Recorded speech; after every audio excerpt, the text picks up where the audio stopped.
So welcome to a new Game Stuff episode, and my god, I have quite a few things to show you guys today. I think there's something for everybody here, some really interesting items all the way to the end, so trust me on that. And guys, tell me down below any new items that you've been picking up recently, any new video games or merchandise, let everybody know down below. And before I begin, I want to dedicate this episode to somebody, to a friend of mine. Absolutely, Spider1A, Chris Bucci. And a lot of you out there will be like, who is that? Why are you dedicating the episode to him? Well, he's done a heck of a thing on YouTube. He's done an amazing thing. He set out, back in the early days of YouTube, he started kind of when I did, he set out to review every single TurboGrafx game. All of them. And I'm like, 130 plus games. And I'm like, really? And I remember when he first began, and I thought, wow, that's going to take him years. Is he ever going to do this? Guess what? He did. And I've supported him the entire way, and he released this. And I bought this off him, had to get it right here. It's a recreation of the original TurboGrafx box, but this is to hold the complete DVD series that he has created. And I have bought all of his DVDs as they've come out. All of the episodes on here. An amazing accomplishment. And that's what I just wanted to say today, is that what an amazing accomplishment that he came onto YouTube, said he was going to do this thing, and he absolutely did it. And bravo, Chris, man. I've really wanted to talk about Chris and what he's accomplished there. And I want to say that I'm his biggest fan. I'm his biggest fan. I've always been rooting for him, and it's one of my favorite shows to watch. Go and check him out on YouTube. Type in Turbo Views or Spider1A and see the amazing job he's done. All of the episodes are up there. And for us, all the fans, heavy fans that were watching his show for a long time, we wanted to support him, and we bought the DVDs, we bought the box set, we have it all in one. And I was so happy when he signed it for me there. I think that's just really fantastic. So Chris, this episode is dedicated to you and the amazing accomplishment that you finished what you started. And not a lot of people can say that. And what an accomplishment for YouTube and for one of my early YouTube friends. Okay, now into the world of video games. And here's something crazy. I got the digital version because I didn't know there was a North American version coming out, like a physical copy.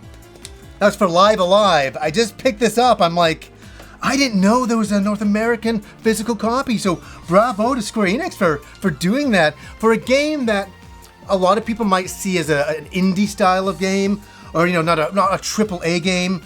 To me, this is one of my games of the year. I finished this game. I fell in love with it in a way that kind of surprised me. I thought it was going to be good, but I didn't think I'd enjoy it the way I did. And I just enjoyed all the individual characters, all their individual stories. They were all so different, and then they all kind of come together, and I'm like, man, this is cool. Like, some of the stories really had me in there. Like the space one really had me with the robot. I really like that one, like the Western one as well. So guys, I really recommend Live Alive if you like old school RPGs. Yes, the combat to some people may seem a little medieval, a little old school, but that's what this is. It's a remake of a Super Famicom game. High recommendation. Glad there's a physical copy. Glad to get this. Okay, this shipped Xenoblade Chronicles 3. And this is to do with the special edition. I guess they sent all of these, out to everybody so they could get it on launch day. And then the special edition will come separately in the mail whenever that's happening. I mean, Kim was able to get me a special edition because it was crashing on me so much when I was on that site trying to get one. I was kind of actually losing my mind, and I had to go out and do something. And I'm like, Kim, try to refresh. So Kim couldn't refresh. She just made a new account and just decided to go in and get it herself. And she was able to pick it up for me. And what can be said about this game? I'm going to talk about it with Kim in an upcoming episode, like a games we're playing. She's absolutely loving this game. I think she's on chapter 4 now. She's doing every single thing she can. She's always on the OLED every single night on the couch. I knew that was going to happen, but it makes sense. It's a really big RPG on the Switch. What do you guys think of this game right here? Are you enjoying it? Let me know down below. Okay, yeah. I didn't even know this was a thing, and I'm glad I figured out it is a thing. Taito Milestones right here. And you're like, what is this? It's got like 10 games on it. Yeah, some of the games seem kind of interesting, whatever. You see the ninjas there? Yep, it's the Ninja Warriors. A physical copy of the Ninja Warriors, the original arcade game.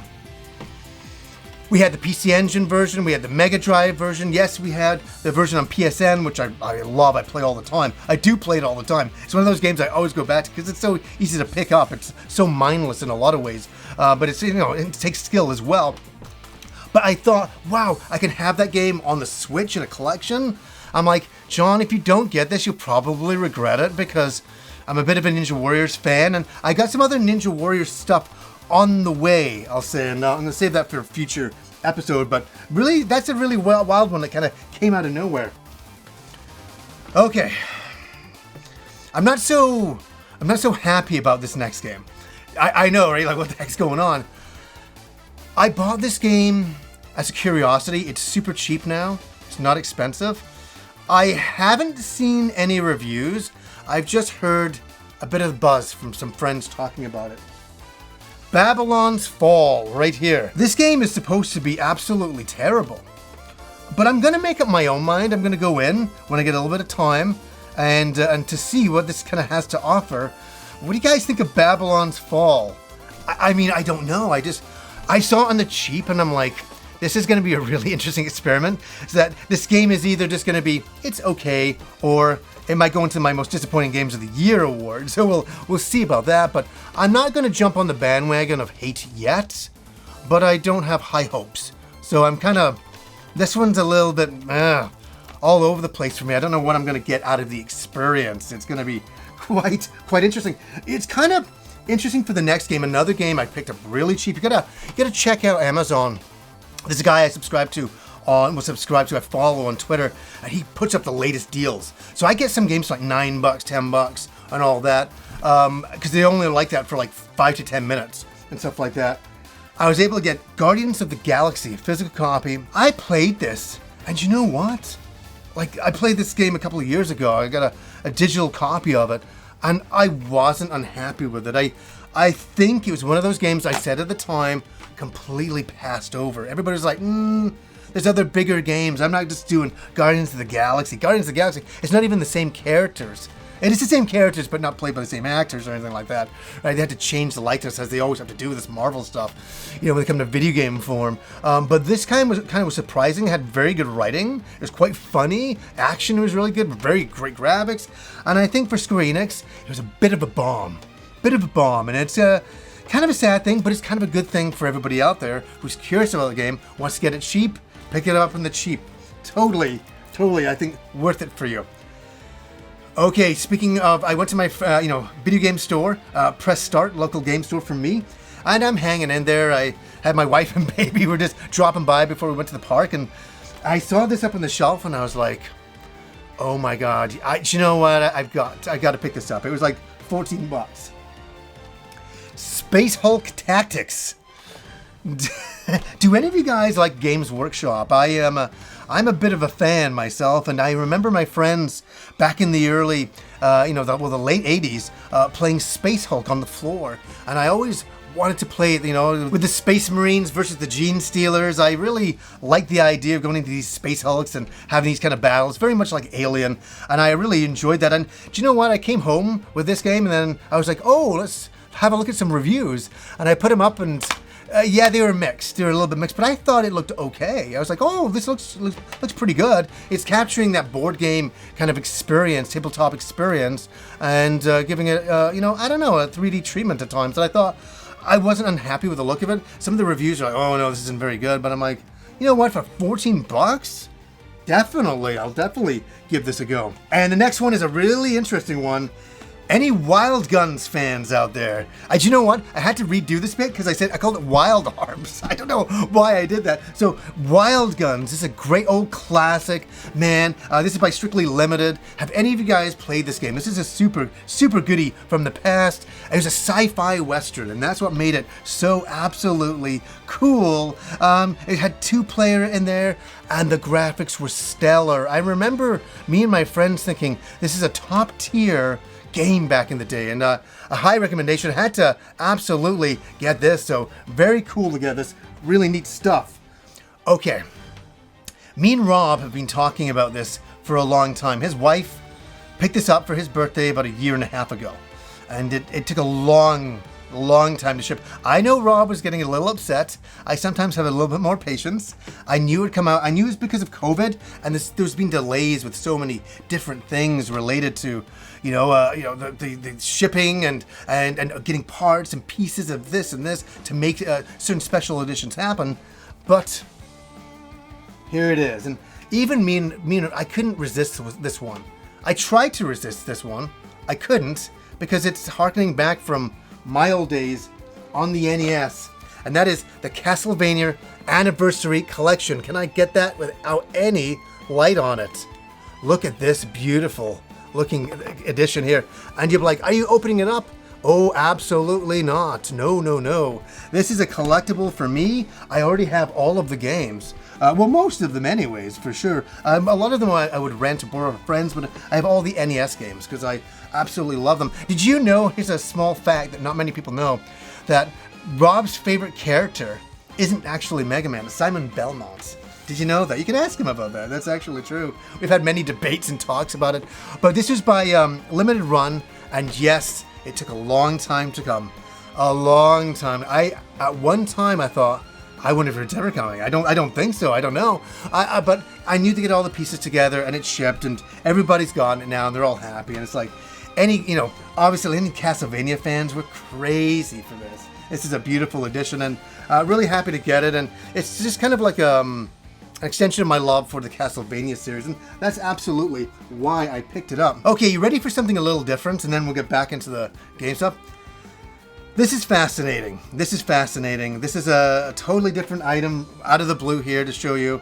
I was on Instagram, and I think I had a suggestion made to me, and it was a suggestion from a guy in Vancouver here, somebody I don't know, and he's called Perler King.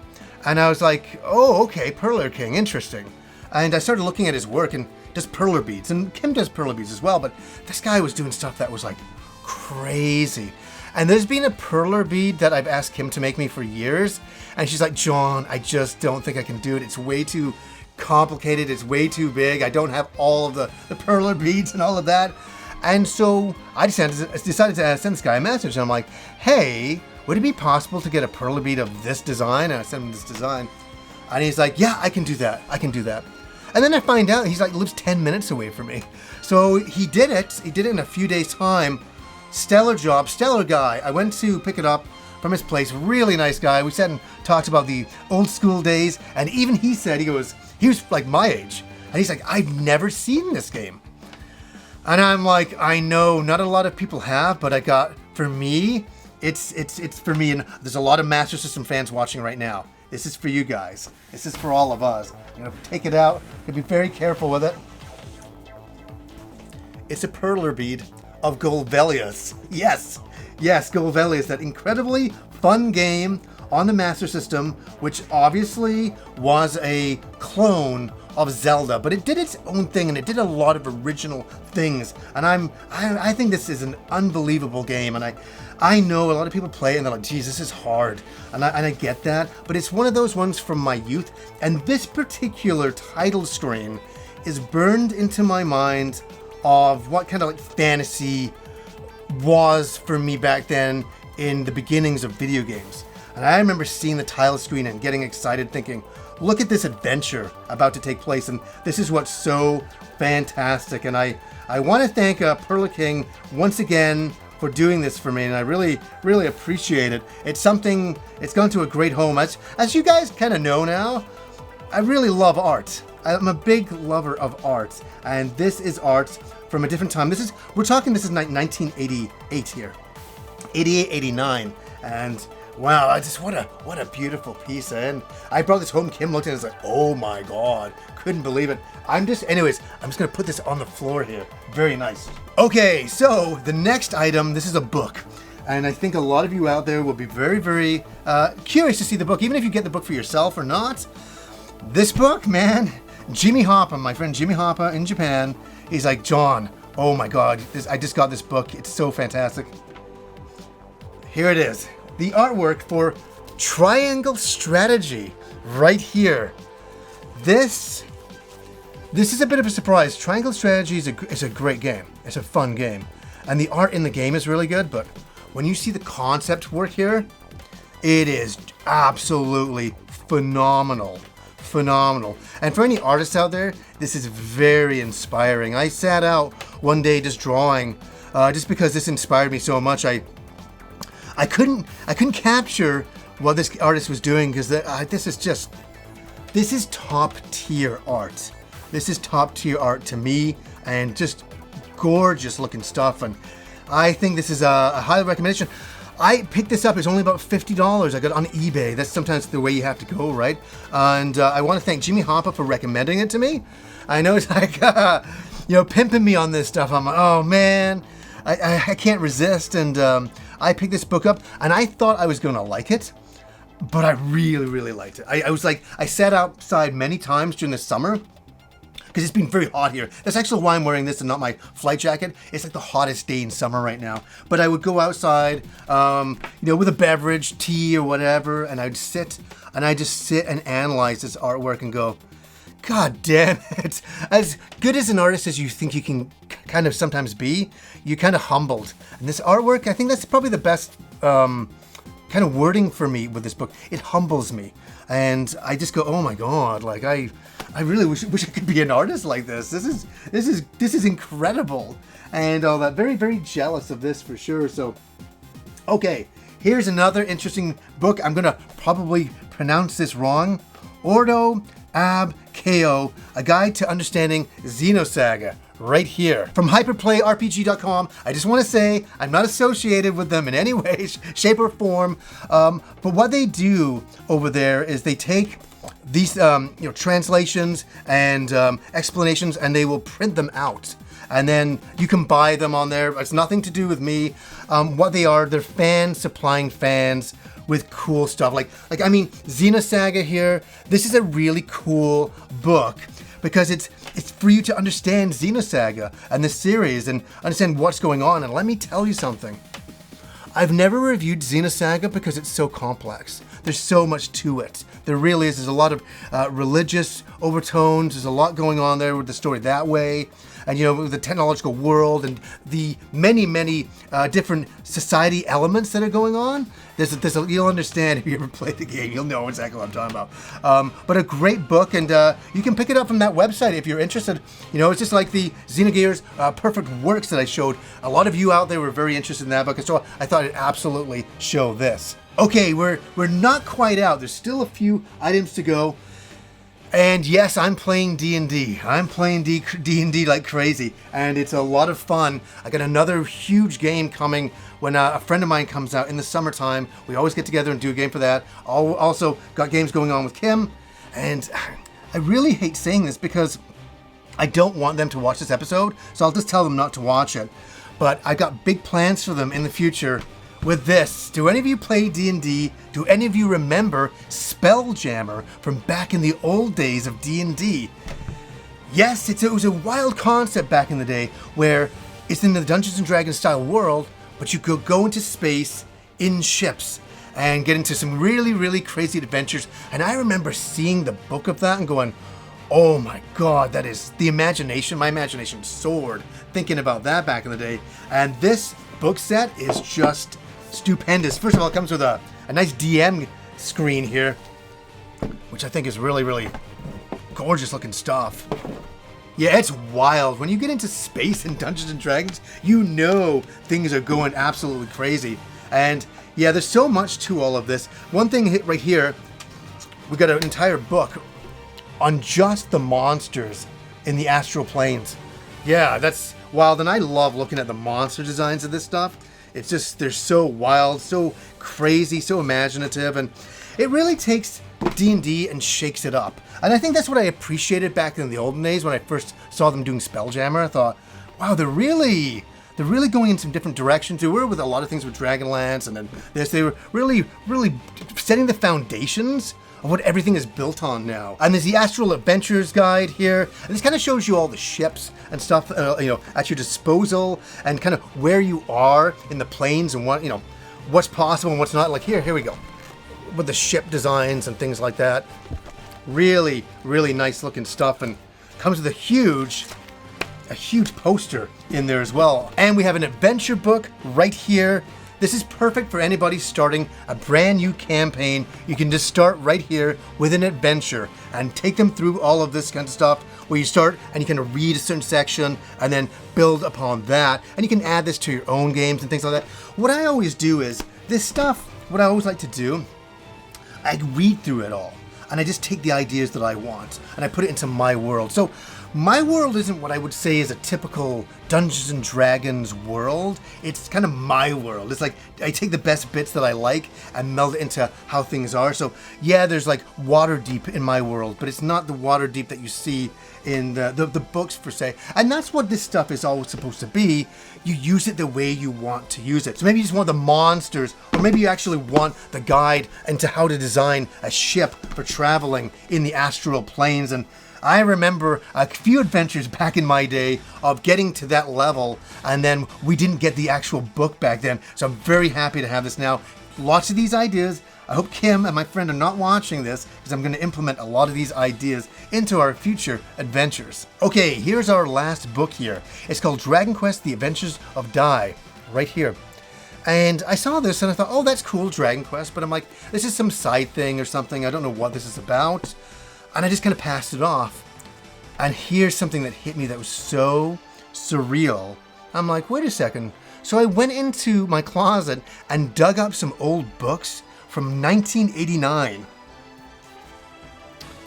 These books right here. These are the books I bought back in the day. I bought all these Dragon Quest books, right? Pretty interesting stuff. I bought them from it was in town here. It's called Sophia's Bookstore back in the day. It was the only place to buy Japanese manga books back then, you know, as I say, in 89.